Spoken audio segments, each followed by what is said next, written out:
welcome to How to Music Tech. This is part 26 in this series. How to adjust the looper volume.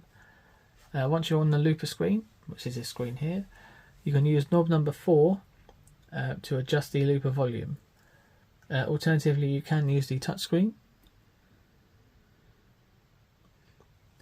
The volume for the looper can be set between 0 and 100.